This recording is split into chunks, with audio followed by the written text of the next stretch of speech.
In response to the growing agitation from Northern abolitionists throughout the early 1830s, the United States House of Representatives passes the Pinckney Resolutions on May 26, 1836. The third of these resolutions prohibited the consideration of abolitionist petitions on the House floor and came to be known as the Gag Rule. As evidenced by the passage of the Gag Rule, the federal government responded to the crusade against slavery by attempting to suppress it. To suppress the crusade, not to suppress slavery. Soon after the adoption of the Pinckney Resolutions, a number of Southern politicians asked their Northern fellow countrymen to condemn abolitionists and to take action against them. Democratic Governor Joseph Duncan informs the Illinois State Legislature of the Southerners' request at a meeting in January of 1837, and a committee is appointed by the legislature to consider the governor's message. In mid-January of 1837, the Illinois legislature responds to Governor Joseph Duncan with a report and 3 resolutions adopted in both branches of the General Assembly by a vote of 77-6 in the State House of Representatives and a vote of 18-0 in the State Senate. The report defends the constitutional right to own slaves while justifying colonization by condemning abolitionists whose agitation they believed undermined efforts to liberate, quote, that unfortunate race of our fellow men from thraldom and return them to their own benighted land. The 3 resolutions condemn the formation and promulgation of abolition societies, affirm the legislators' deep regard and affection for Southern slaveholders by declaring the right of property in slaves, quote, sacred to the slaveholding states by the federal Constitution. And the third of these resolutions condemned abolition in the District of Columbia without the consent of its white citizens. Lincoln, serving his second of 4 consecutive terms in 1837, is one of the 6 individuals to vote against the passage of the report and the accompanying resolutions.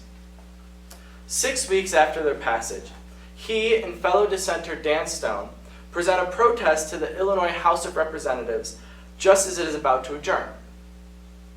The protest is read aloud to the State House on March 3, 1837, and it's ordered to be spread to newspaper and journal publications with the intention of having this protest made available to the public.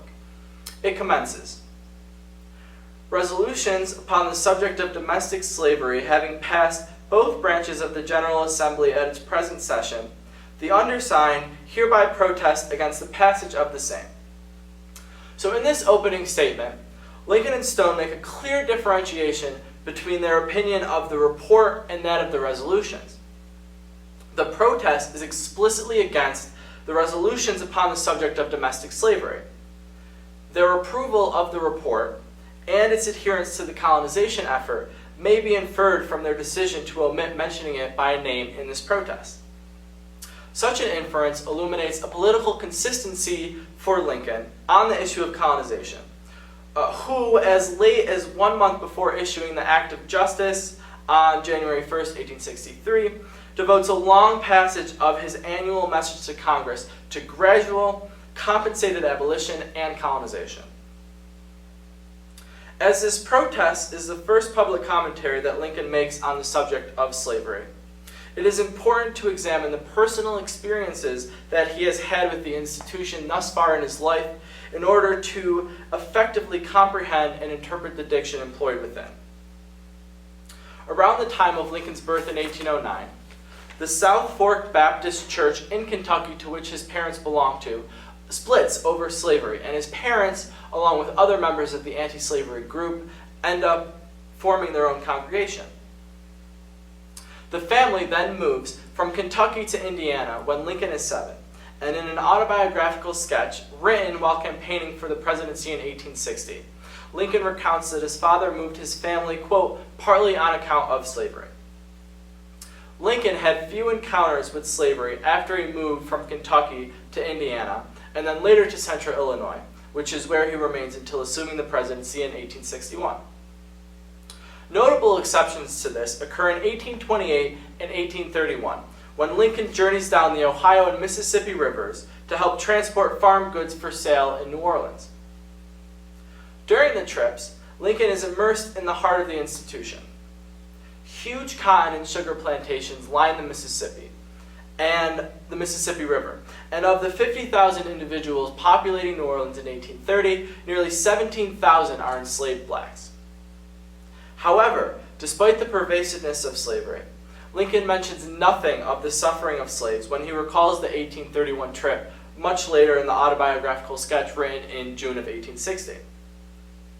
In lieu of an explanation on how these trips might have affected his early outlook on slavery or the suffering of enslaved blacks, Lincoln recollects upon the experience of him and members of his party being, quote, attacked by 7 Negroes with intent to kill and rob them. The manner in which Lincoln discusses his earliest experiences with slavery it's characteristic, and it has important implications when analyzing this protest written in 1837, the second section of which reads, "They believe that the institution of slavery is founded on both injustice and bad policy, but that the promulgation of abolition doctrines tends rather to increase than to abate its evils." So here, after presenting their opinion that slavery is founded on both injustice and bad policy, Lincoln and Stone offer no further explanation for their belief, and instead continue the protest by condemning the promulgation of abolition doctrines for intensifying rather than abating the evils of slavery. This may seem contradictory, as Lincoln and Stone are using language here in their condemnation of slavery that resonates with the language being used by the abolitionists in their justifications advocating for the immediate, uncompensated emancipation of slaves and complete equality of freed blacks before the law. For instance, prominent abolitionist Gerrit Smith claims his reform efforts to be, quote, in the cause of justice. He, like other anti-slavery leaders within the abolitionist movement, draws upon the religious conviction that slavery is an unparalleled sin, and the secular one that it contradicts the values enshrined in the Declaration of Independence. In assessing how Lincoln's condemnation of slavery contrasts with that of the abolitionists, I believe it is important to mention that throughout his lifetime, Lincoln seldom speaks on the suffering of slaves in bondage. He refers to his stance on the subject of slavery as being, quote, an abstract judgment. Lincoln lives in a world in which personal freedom increasingly meant the opportunity to compete for economic gain and individual self-improvement. He is affronted by slavery because he considers it to be an institution founded on injustice and bad policy that deprives men and women of their natural rights to life, liberty, and the pursuit of happiness promised in the Declaration of Independence and guaranteed by the Constitution. Lincoln's aversion to slavery is institutional, and it's rooted in a moralistic economic philosophy in which every individual is entitled to enjoy the fruits of their own labor. As he articulates in a parable during a speech given in 1858, quote, "The ant, who has toiled and dragged a crumb to his nest, will furiously defend the fruit of his labor against whatever robber assails him. So plain that the most dumb and stupid slave that ever toiled for a master does constantly know that he is wronged."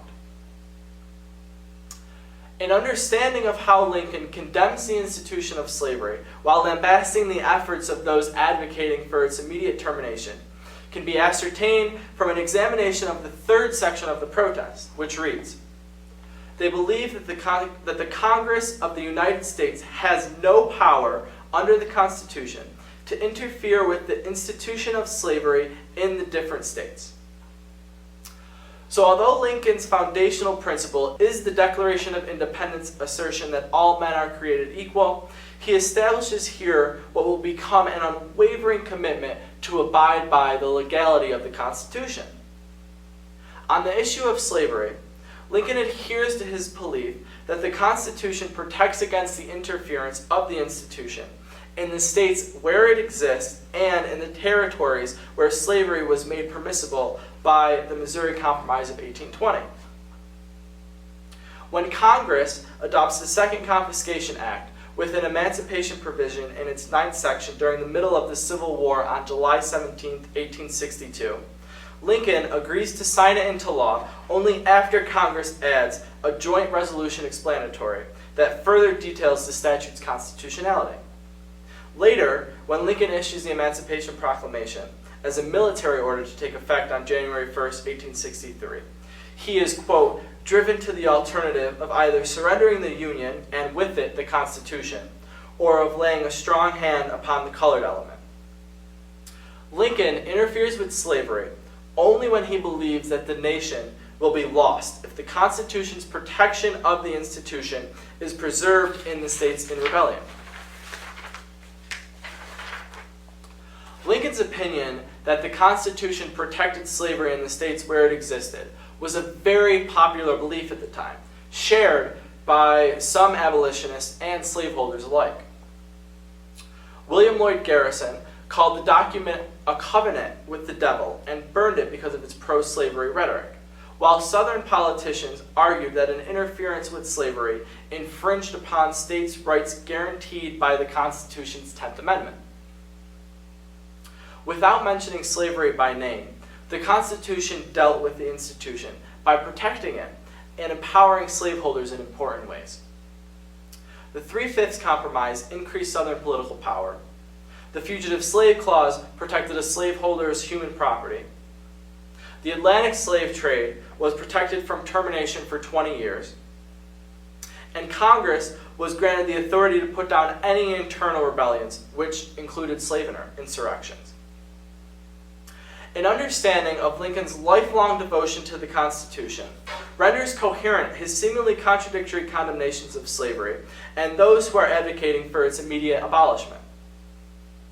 Lincoln is morally opposed to slavery, but his adherence to the Constitution and its protection of the institution meant that if emancipation were to occur during a time of peace, it must be done voluntarily. As evidenced by the passage of the gag rule and the Southerners' subsequent attempts to recruit their fellow Northern countrymen condemning abolitionism, Lincoln's argument that the promulgation of abolition doctrines increases the evils of slavery by causing Southerners to defend the institution more vehemently is justified. The protest continues. They believe that the Congress of the United States has the power, under the Constitution, to abolish slavery in the District of Columbia, but that power ought not to be expressed unless at the request of the people of said district. So here again, there is a commitment to voluntary emancipation, quote, at the request of the people of said district, and Congress does eventually abolish slavery in the capital in the summer of 1862 during the Civil War. The protest concludes. The difference between these opinions and those contained in the said resolutions is their reason for entering this protest. With this first public commentary on the subject of domestic slavery, Abraham Lincoln proves himself an honest man when he states, in a letter written much later in 1864, quote, "I am naturally anti-slavery. If slavery is not wrong, nothing is wrong. I cannot remember when I did not so think and feel."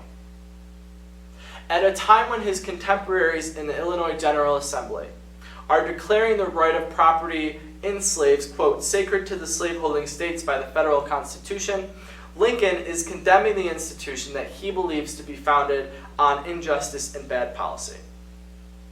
His chastisement of the abolitionists advocating for the immediate termination of slavery may be explained by his adherence to the rule of law as established by the Constitution, a document that he believes grants neither Congress nor the President the right to interfere with slavery in the states in which it existed as of 1837.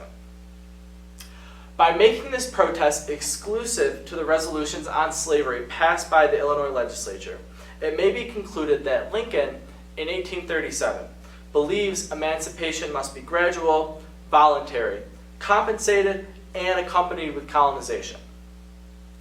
The man who would become known as the Great Emancipator establishes here a consistency on the abstract moral judgment of slavery that forms the basis of his ideology on the subject throughout the 1830s, the 1840s, well into the 1850s, and even into the early 1860s.